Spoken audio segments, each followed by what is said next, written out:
The terms Pan-Africanism and Black nationalism echo with the name Marcus Garvey. Known as one of the most influential proponents of these principles, Garvey's activities in the early 1900s would later inspire modern-day heroes such as Malcolm X, Martin Luther King Jr., and Nelson Mandela, and from Jamaica's Garvey came an African vision of freedom. Garvey, and with him Black nationalism, came to the United States at the dawn of the militant New Negro era. We're talking about a time during the Great Depression era, following World War I, etc.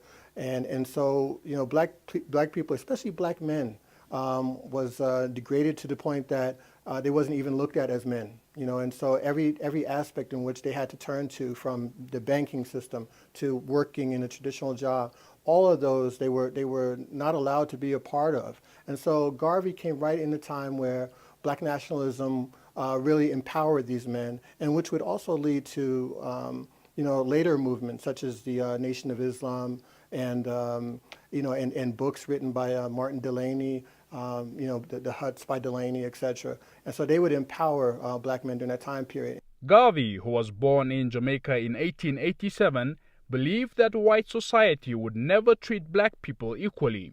He founded the anti-colonial Universal Negro Improvement Association, UNIA, in 1914.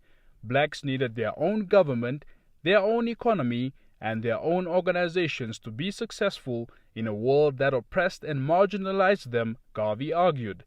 He pictured an explosion of black enterprise from trade within the global black diaspora and a Pan-African government.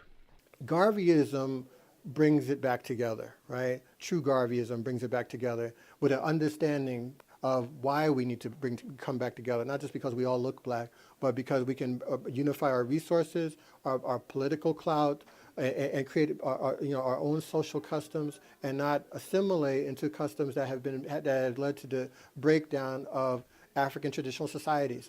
And so Garveyism more than ever is needed now.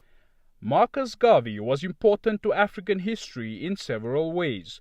He led the largest black-led political movement in world history, and his movement's Africa for the African slogan exemplified its primary mission of African politico-economic independence.